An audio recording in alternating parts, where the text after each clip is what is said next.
vale menos 1 y te cambia el signo menos por más acá. Se trabaja matemáticamente, se ordena y queda sigma 0 sobre 2 de 2 más rho cuadrado sobre r cuadrado más 3 veces rho a la cuarta sobre r a la cuarta. Esta es la expresión que yo llamo 1-1. Entonces, esta tensión tangencial máxima, yo ahora ya la limpié de la variable de phi porque busqué para el valor que sea máximo y ahora tengo que evaluarla en la variable R. Si R es igual a ρ, que es el borde del agujero, esta expresión toma un valor que esto sobre esto igual a 1, esto sobre esto igual a 1, y me queda un valor de 2 más 1 más 3, me queda un valor sobre 2 acá y me queda un valor de que la tensión tangencial máxima vale 3 veces sigma 0. Y si R tiende a infinito, acá si R tiende a infinito, este término tiende a 0, este tiende a 0, y me queda 2 sobre 2, que es 1, y me queda que la tensión tangencial, cuando el límite de R tiende a infinito, es que la tensión tangencial máxima tiende a sigma 0, que sería lejos del agujero, el valor de la tensión tangencial, lejos del agujero, y en esta posición phi igual a 90 grados, sobre esta línea y lejos del agujero, el valor de la tensión tangencial es igual a sigma 0, lejos del agujero. Y acá en el borde es 3 veces sigma 0. Entonces en realidad se toma esta ecuación a la que llegamos y se la grafica matemáticamente y se obtiene una gráfica de esta forma. Ven que la tensión tangencial tiene 3 sigma 0 en el borde del agujero y luego va bajando y se hace asintótica a sigma 0 lejos del agujero, como si no existiese agujero. En ese caso decimos que tenemos la tensión tangencial máxima. De la misma expresión 1 se va a observar que va a ser mínima la tensión tangencial cuando este valor sea igual a más 1. Cuando este valor sea igual a 1 positivo, va a quedar restando.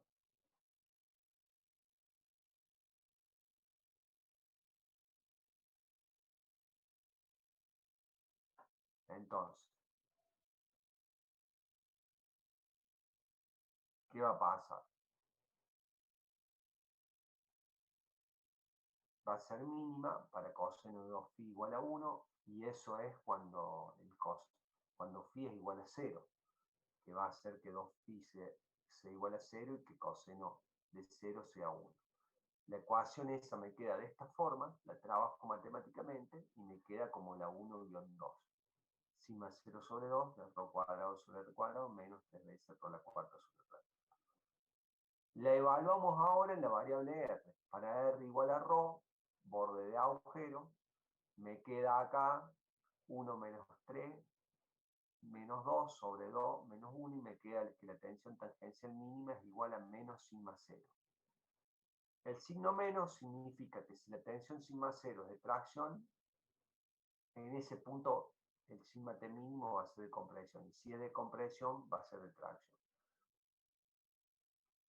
Y si lo evaluamos para R, que tiende a infinito, me queda que la tensión tangencial mínima tiende a 0. Y si lo graficamos para entenderlo, me queda que la tensión tangencial es mínima sobre la línea del eje Y con el ángulo φ igual a 0, y dentro de eso, en el borde del agujero vale menos sigma 0. Y de ahí disminuye, se hace 0, tiene un máximo que es muy pequeño porque sigma 0 sobre 24 no se tiene en cuenta, y luego asintóticamente tiende a 0. Lejos del agujero no tengo que tener tensión tangencial, es lo lógico, porque lejos del agujero no tendría tensión tangencial, es como si no existiese el agujero. En el borde tengo el valor de menos sigma 0, o sea que si esta de afuera es de tracción, esta es de compresión. Si esta sigma 0 es de compresión, esta es de tracción.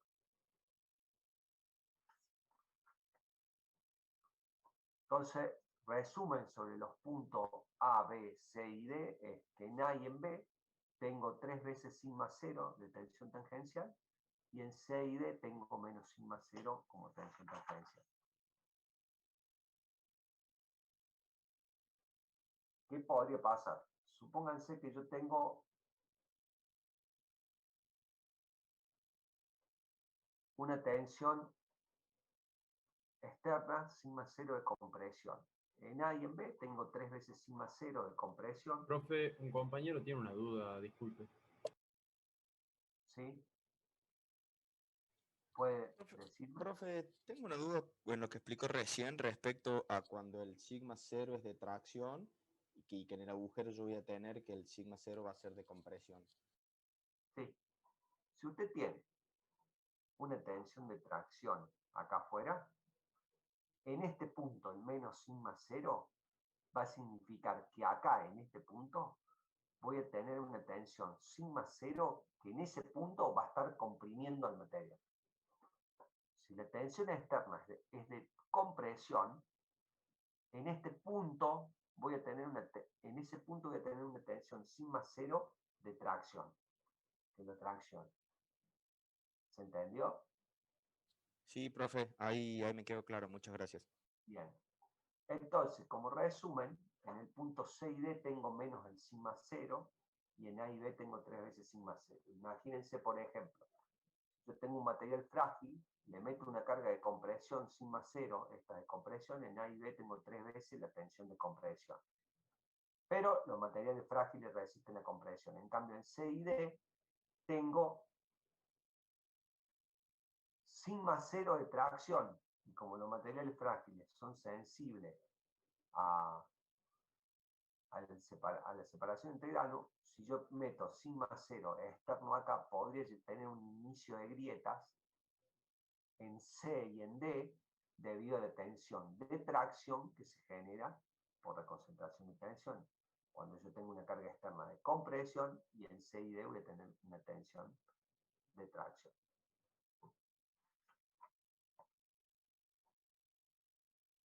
Ahora vamos a hacer el análisis de las tensiones radiales. Ingeniero, una pregunta antes de que siga. Sí. ¿El inicio de grieta ese se da en dirección de las fuerzas siempre? O sea, ¿es paralelo a No, las fuerzas? a ver, no dije, o sea, yo dije potencialmente, usé esta expresión. Si esto fuese un material frágil y yo le meto el sigma 0 de compresión, en A y B tengo 3 veces sigma 0 de compresión. Que como el Sí. material frágil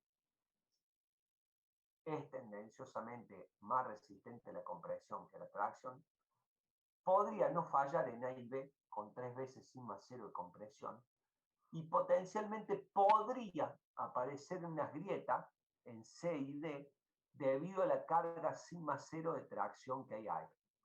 ¿Se entiende? Todo es potencial, no estoy asegurando nada. Estoy diciendo que podría suceder eso en algún caso.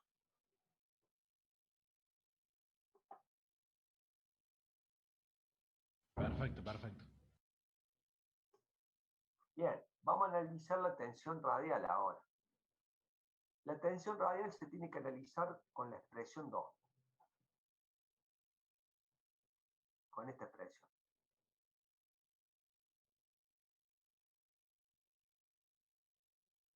Entonces esa tensión radial se va a analizar con esta expresión y va a ser máxima para cuando el ángulo que genere el coseno de 2φ sea igual a más 1. Y el coseno de 2φ va a ser igual a más 1 cuando φ sea igual a 0.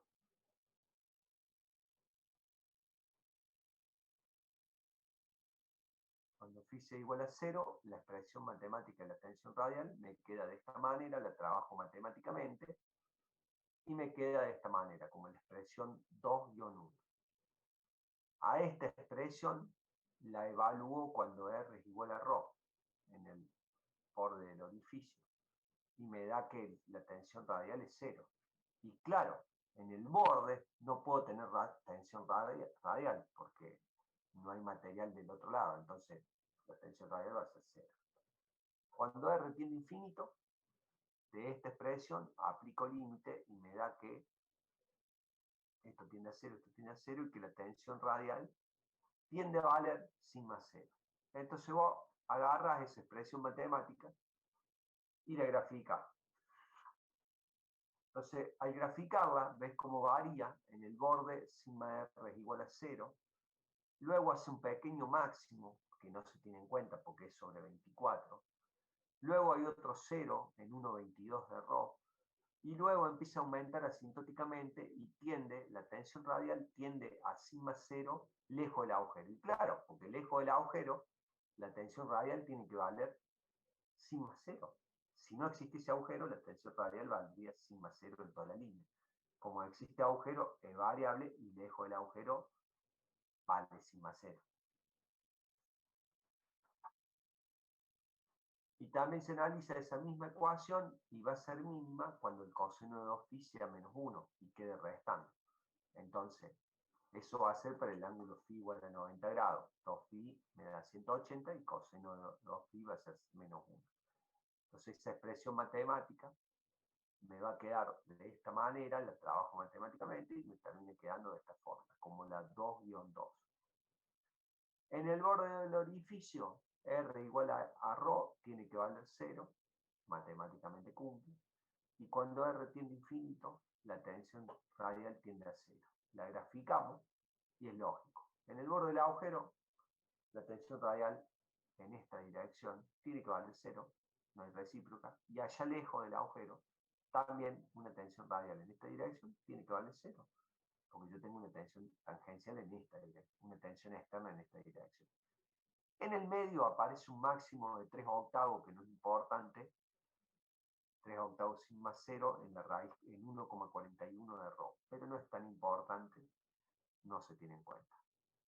Entonces, analizando la expresión 2, se observa que la tensión radial es nula en el borde del agujero siempre, porque no puede existir una tensión radial, ya que si no, no podría existir recíproca. Y esto no se puede porque no hay material. Entonces, como no va a existir una recíproca, porque no hay material, la tensión radial va a ser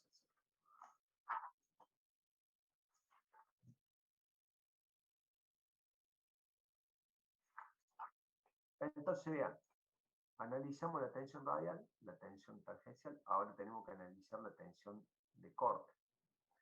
Entonces, para eso nos vamos a la expresión 3.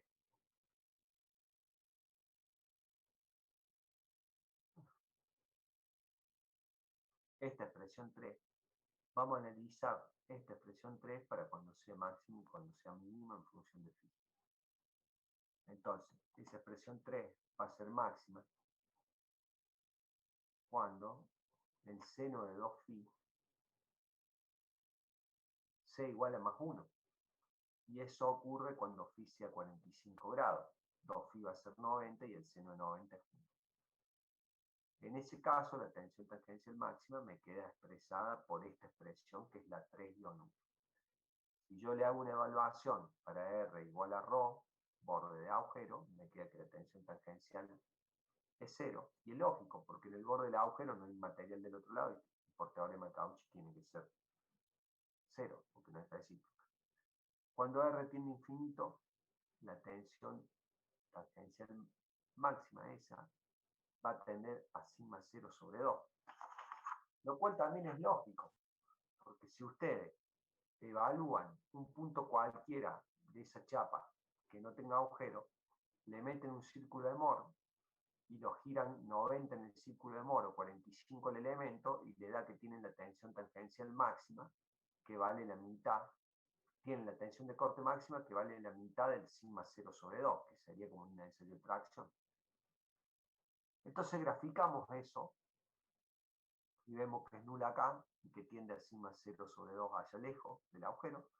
Y hay un máximo parcial que está ubicado a 1,70 de ρ y que vale 2/3 de sigma 0. Ese máximo está con el phi a 45 grados, 2/3 de sigma 0 y está a 1,73 de ρ. Acá. Entonces, bien, ¿qué pasa?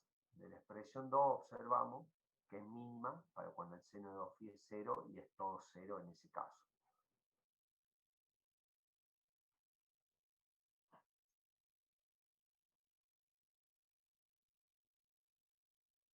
Como conclusión, se deduce que la extensión de corte máxima se dan a 45 grados de sigma 0 y valen 2/3 de sigma 0.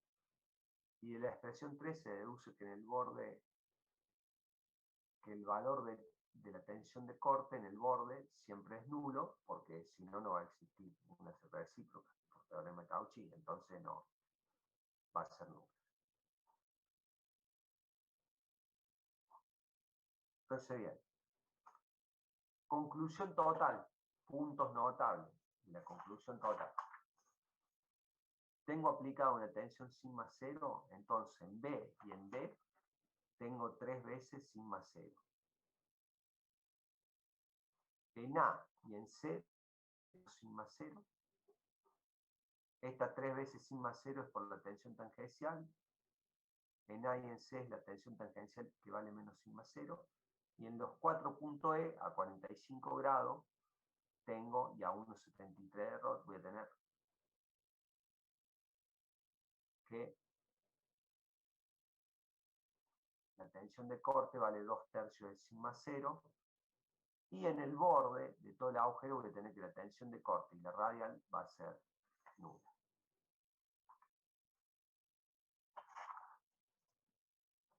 Eso es como conclusión total de los puntos notables que notamos al hacer una chapa de dimensión infinita con un orificio circular y con una tensión sola en una dirección.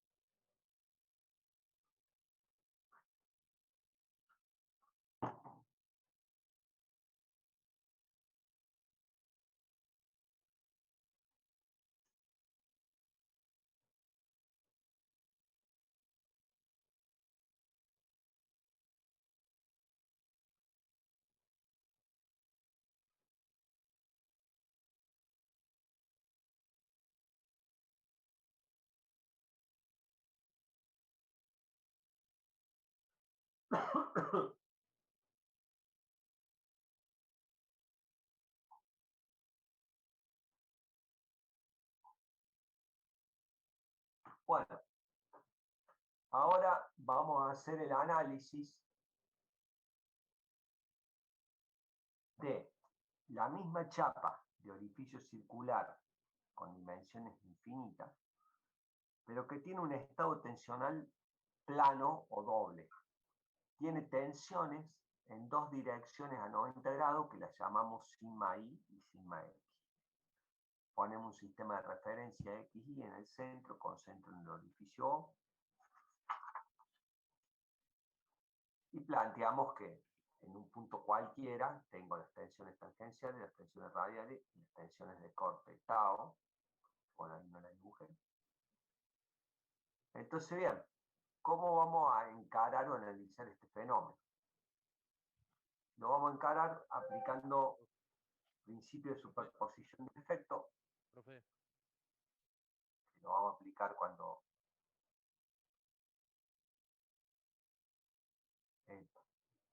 la relación entre la causa y el efecto es lineal, o sea que podemos decir dentro del campo elástico de los materiales lo podemos aplicar.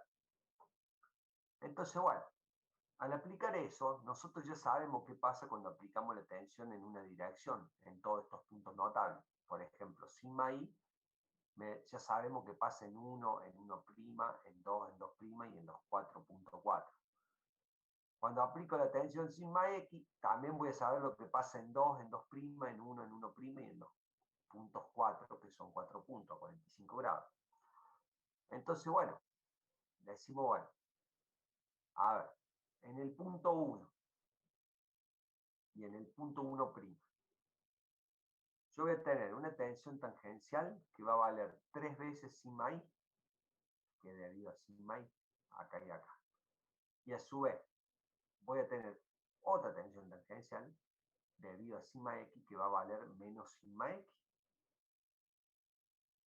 que está generada por sigma X. Entonces, la tensión total en los puntos 1 y 1' va a ser sigma T1 va a ser igual a sigma T1' y va a ser igual a 3.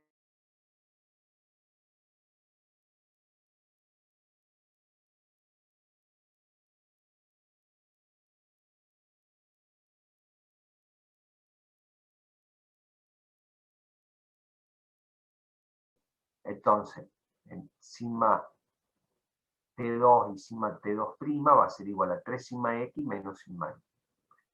Y en los puntos 4, que está ubicado a un radio raíz cuadrada de 3, que es unos 7 más o menos por ρ, yo voy a tener una tensión de corte, tau X, generada por, que vale 2/3 de sigma X, que está generada por sigma X. Y otra tensión, tau Y, que va a ser 2/3 de sigma Y generada por sigma Y. Entonces, en el punto 4 voy a tener tau X más tau Y generado por sigma X por sigma Y.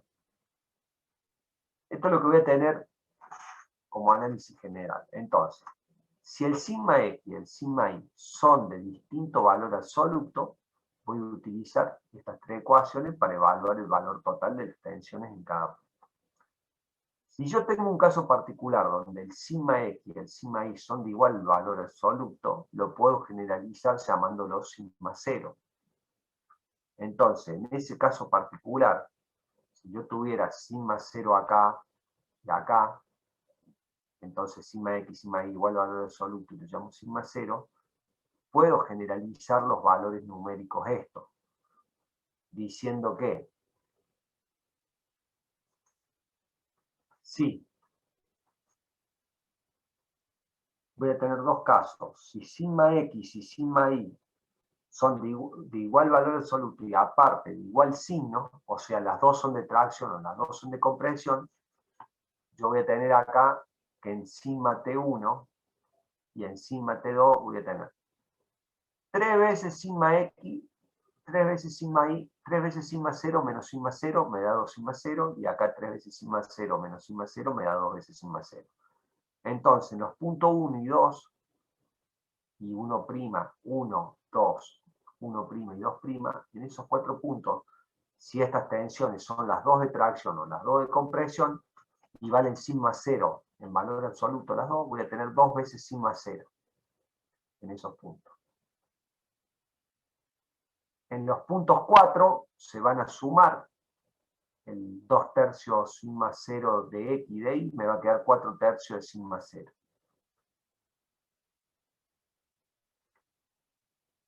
Esto va a ser más si las dos son de tracción y va a ser menos si las dos son de compresión. Acá va a ser más si las dos son de tracción o menos si las dos son de compresión. Igual tracción. Después podría pasar que sigma X y sigma Y sean igual valor absoluto, pero de distinto signo. O sea, que una tensión sea de tracción y la otra sea de compresión, pero de igual valor absoluto. En ese caso, me va a quedar, en ese caso, que el sigma 1, sigma T1 y sigma T2 en valor absoluto va a valer más o menos 4 veces sigma 0. ¿Por qué? Porque si son de distintos signos, yo voy a tener 3 sigma 0 menos un sigma 0 de otro signo, que va a ser menos sigma 0, y me va a dar 4 veces sigma 0, igual acá. O sea, si son de distintos signos, me queda en esos punto 1, 1', 2 y 2', me queda 4 veces el valor de sigma 0. Y en los puntos 4, la tensión de corte, que acá valía 4/3 de sigma 0, acá me va a quedar 0, porque se restan las dos. Entonces, como conclusión, las tensiones que sean de igual signo, las dos de tracción o las dos de compresión, me quedan 2 veces sigma 0, que es menor a 3 veces sigma 0, y las tensiones de distintos signos, o sea que las tensiones de igual signo favorecen, y las tensiones de distintos signos, tener una de tracción y la otra de compresión, empeoran el sistema con respecto a la uniaxial, porque me queda 4 veces sigma 0, que es mayor a 3 veces sigma 0. O sea que tensiones de igual signo favorecen respecto al sistema uniaxial, que baja de 3 sigma 0 a 2 sigma 0. Tensiones de distinto signo perjudican y pasan de los 3 sigma 0 a los 4 sigma 0 en el borde del agujero. ¿Se entendió hasta ahí eso? Profe, entonces, en el caso de que sigma X y sigma Y sean de distintos signos, a los 45 grados, que es donde yo tengo los puntos 4, la tensión de corte va a ser 0. Siempre y cuando tengan el mismo valor absoluto sigma X, sigma Y. Ah, Si bueno, no, profe, gracias. no, usted usa esto. Si no, usted tiene distinto valor absoluto y lo evalúa con sigma Y, sigma X, con estas 3 ecuaciones. Ahora, si son de igual valor absoluto, podemos concluir en esta conclusión y en esta conclusión. Bueno, profe, gracias. Bueno.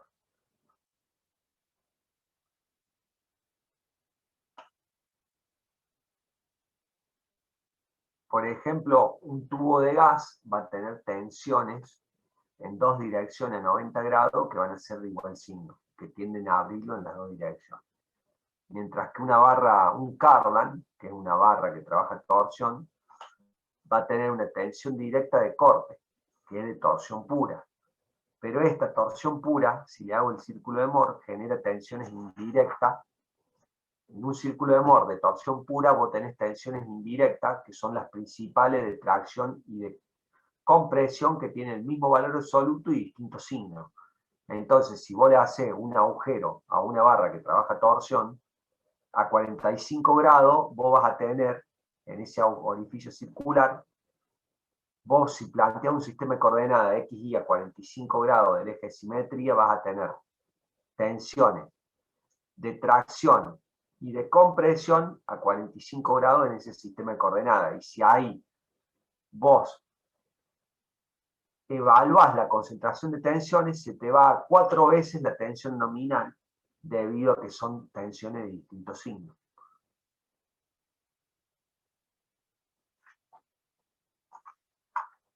Por eso se dice en la práctica que los Cardan trata de no perforarlos, y si hay que equilibrarlos, se le agregan chapas con peso, soldadura, pero se trata de no perforar para no aumentar la concentración de tensión.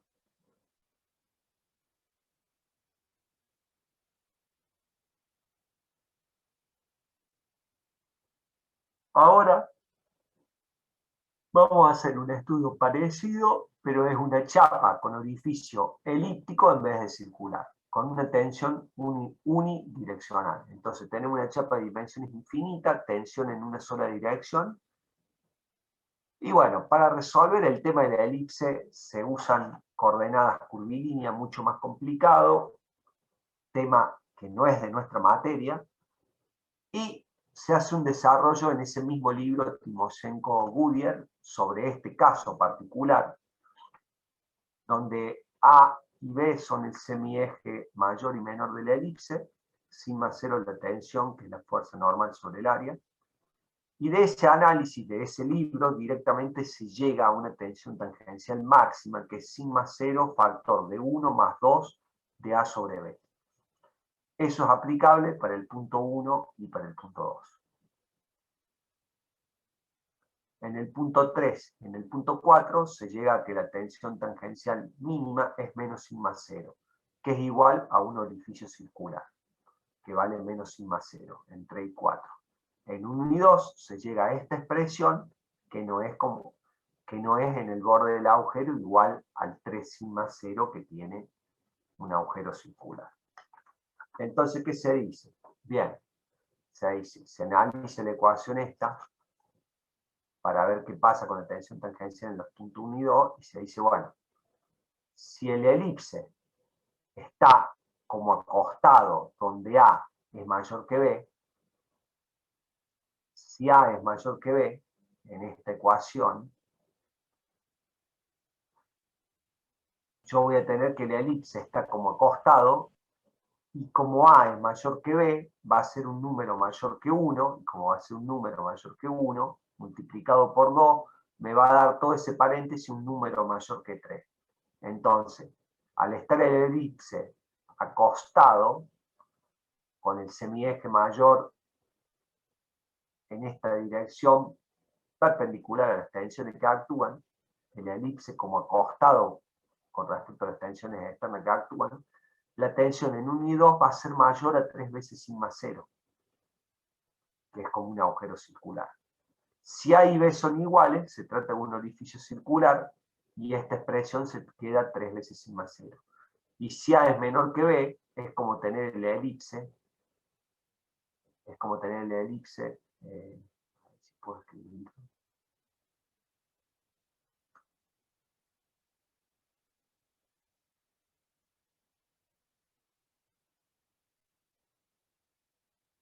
Es como tener el elipse. Si A es mayor que B, es como tener un elipse así. Entonces, en ese caso,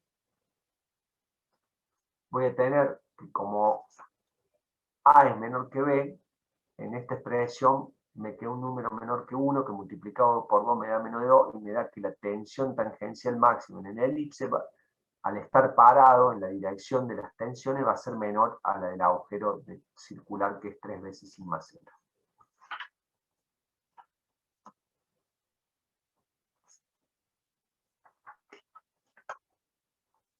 Entonces, con el elipse podemos aplicar una serie de ejemplos.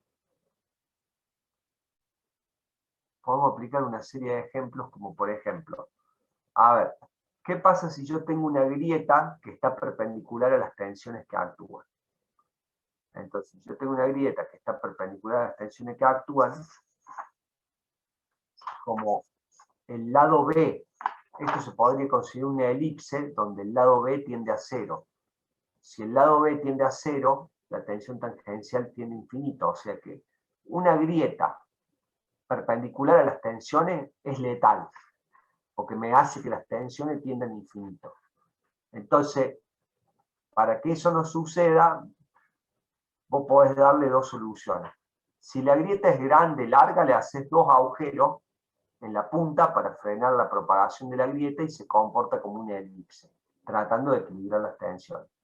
Si la grieta es chiquita, directamente hago un agujero y le elimino la grieta y que me quede un orificio circular que yo aseguro que tengo 3 veces sigma 0. Esto es lo que explica acá. Si la grieta es grande, le hago 2 agujeros en la punta, y si la grieta es chiquita, hago un agujero solo, un agujero que la absorba toda la grieta y que me quede un orificio circular. Si tengo una grieta que está en la misma dirección de las tensiones, en esa grieta sería como una elipse donde el lado A tiende a 0. Si el lado A tiende a 0, la tensión tangencial máxima tiende a sigma 0. O sea, que una grieta en la dirección de las tensiones no influye. Una grieta en la dirección perpendicular a las tensiones sí influye.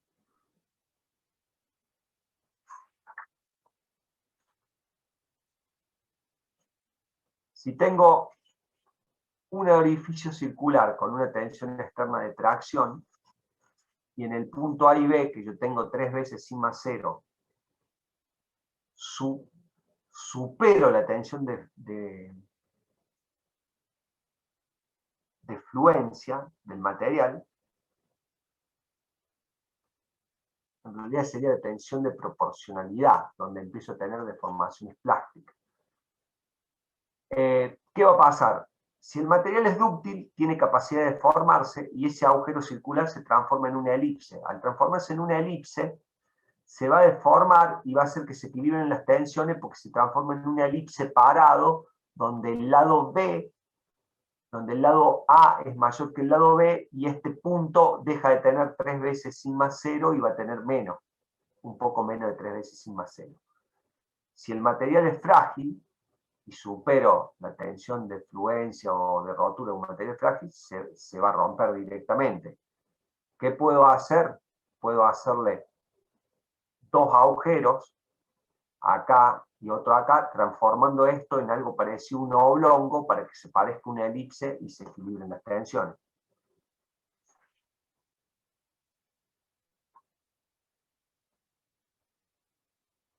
¿Se entendió hasta ahí? Profe, ¿en dónde irían los agujeros para reducir la fragilidad?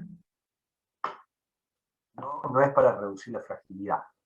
Es en un material frágil que no tiene capacidad de formarse y transformarse en una elipse el agujero, usted hace un agujero, hace otro agujero acá, otro agujero ahí, y esto se transforma en un oblongo que se comporta como un elipse parado, y ese elipse parado va a disminuir las 3 veces sigma cero que tiene ahí. ¿Se entiende? Ah, perfecto, perfecto.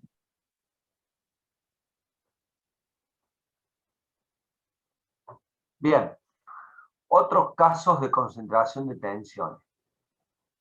Ejemplo, chavetero en un árbol que trabaja torsión.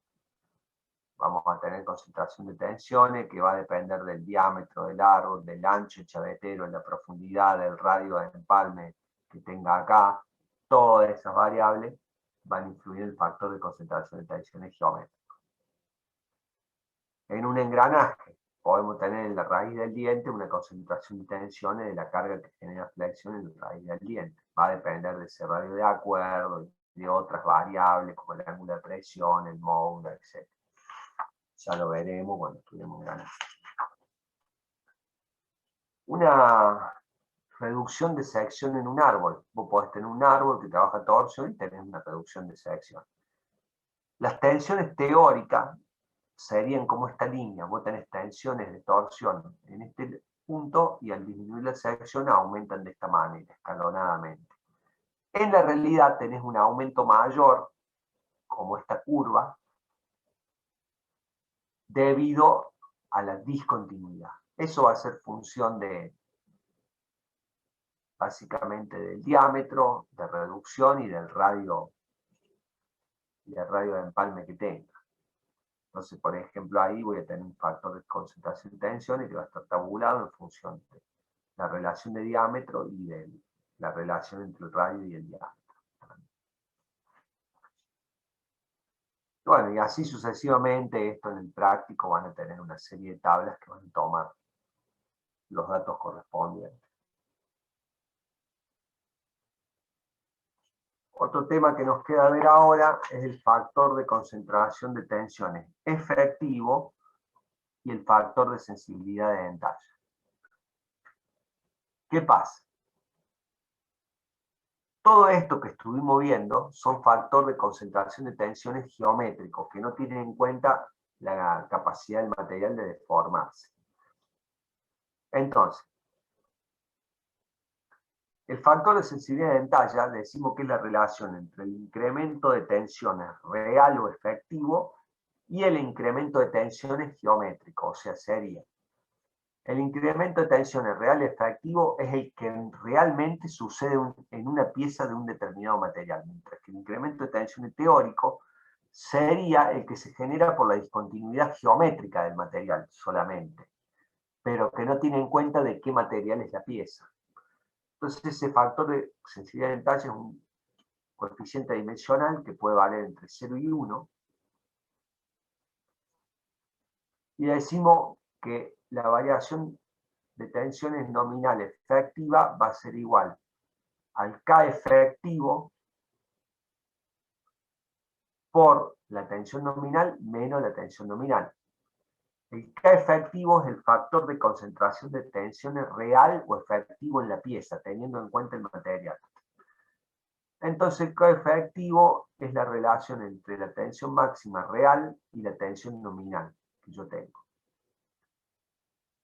Y el salto de tensiones nominales teóricas sería el coeficiente alfa por la tensión nominal menos la tensión nominal, donde alfa es el factor de concentración de tensiones teórico geométrico que solo tiene en cuenta qué tipo de discontinuidad hay, pero no tiene en cuenta si el material es súper frágil, un vidrio, o si es súper dúctil. Solo tiene en cuenta la discontinuidad de la sección. Entonces, reemplazando acá en Q, por toda esta variación de tensiones nominales efectivas y teóricas, lo planteamos de esta manera, lo trabajo matemáticamente, y encuentro esta relación, que el K efectivo es igual a 1 más Q, que es sensibilidad de talla, de alfa menos 1. Alfa, K efectivo es función de la geometría y del material.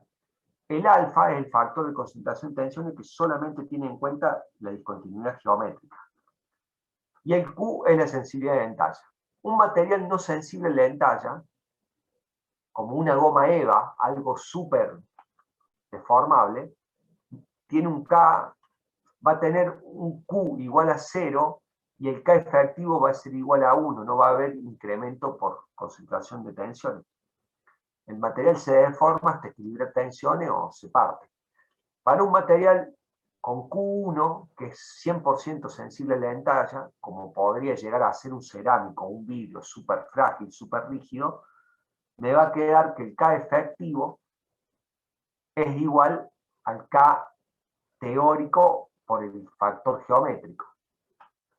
O sea, en la realidad, cuando Q valga entre 0 y 1, que valga 0,7, 0,8, el K efectivo, el factor de concentración de tensiones efectivo, va a ser un poquito menor al geométrico por el Q, que es la sensibilidad de entalla. Materiales no ferrosos como aluminio o cobre pueden tener valores de sensibilidad de 0,3 a 0,5. Materiales cerámicos súper rígidos y con poca capacidad de formación pueden tener valores de 0,97 a 0,99. Materiales como acero sin endurecer pueden tener valores de 0,6, 0,7 y materiales templados, aceros templados de 0,80 a 0,85. Esto es más o menos una guía. Entonces, hasta ahora hemos planteado que la tensión nominal es una tensión genérica, pero podríamos diferenciarla hablando de tensiones de tracción o compresión o tensiones de corte, y pasar a tener expresiones derivadas. Yo podría tener para tensiones normales un K efectivo para tensiones normales que obedece a esta fórmula, donde tengo el factor de sensibilidad de entalla para tensiones normales y el factor de concentración de tensiones normales, teórico-geométrico, y el efectivo para tensiones normales. O también lo podría tener para tensiones de corte, donde tengo un factor de sensibilidad de entalla para tensiones de corte, con un factor de tensión, de concentración de tensiones rasante geométrica y el otro efectivo para tensiones de corte. De esa manera lo podemos diferenciar. Entonces, bueno, esto sería la diferencia entre un factor de concentración de tensiones real o efectivo y el geométrico, que solo tiene en cuenta discontinuidad. ¿Se entendió esto?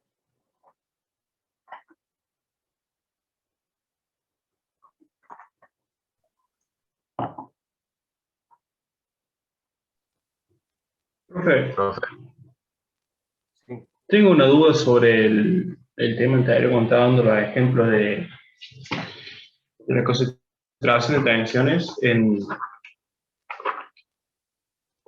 por la torsión. De la elíptico, perdón, de la elíptico.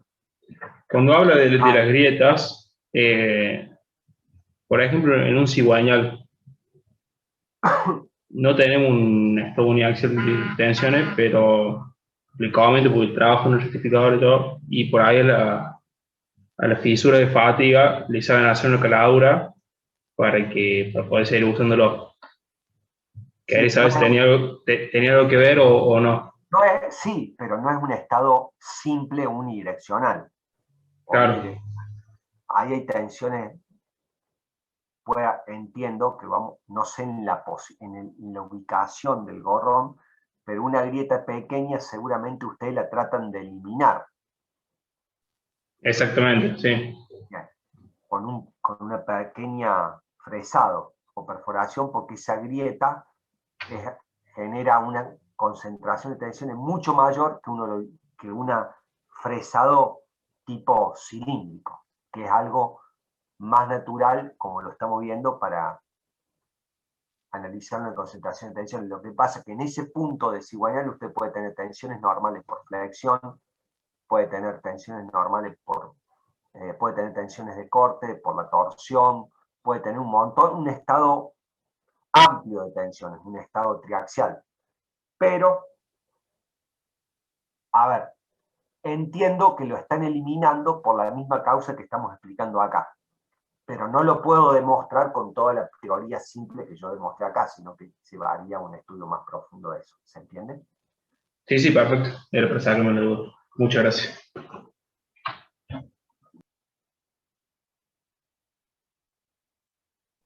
Profe, otra duda. ¿A qué se refiere con la sensibilidad a la entalla? Exactamente a que usted puede tener un material que es súper sensible a la entalla, como un cerámico, un vidrio, en donde ese Q va a ser igual a 1 y el factor de concentración de tensiones efectivo va a llegar a ser igual al geométrico. Mientras que si la sensibilidad de entalla es menor al 100%, es un material con una cierta capacidad de formación y esa sensibilidad de entalla es menor a 1, el factor de concentración efectivo siempre va a ser menor al geométrico o teórico. Eso es la sensibilidad de entalla del material.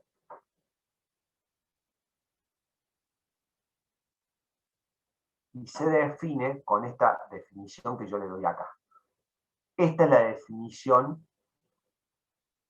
que damos o que tenemos, pero termina explicándose con esta última parte, que es lo que le estoy explicando como ejemplo. ¿Entendió?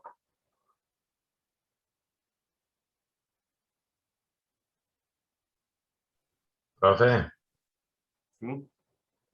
entonces el incremento de tensión teórico siempre va a ser el caso más crítico, digamos. Sí, pero si usted tiene en cuenta la sensibilidad de entalla, lo va a bajar a ese coeficiente. Va a bajar un poco. Bien, profe, gracias. Entonces, profe, una duda. Cuando hablamos entonces del factor de sensibilidad de entalla, o sea, tiene que ver, digamos, con todos los factores de concentración de tensiones que estuvimos viendo en los casos anteriores. Tiene que ver con el material. El factor de sensibilidad de entalla tiene que ver con el material. No con la discontinuidad geométrica. Para eso está el factor de concentración de tensiones geométrico teórico, que es todo lo que vimos antes que generan las discontinuidades. El efectivo se ve afectado por la sensibilidad de entalla y es menor al teórico. Ah, bien, o sea, tiene que ver con el material, no con la discontinuidad de forma, que era lo que veíamos en los ejemplos de las hojas anteriores. Exacto.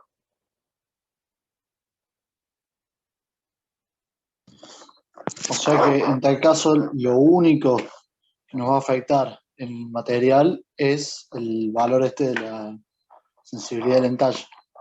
Sí, para la concentración de la entalla. Sí.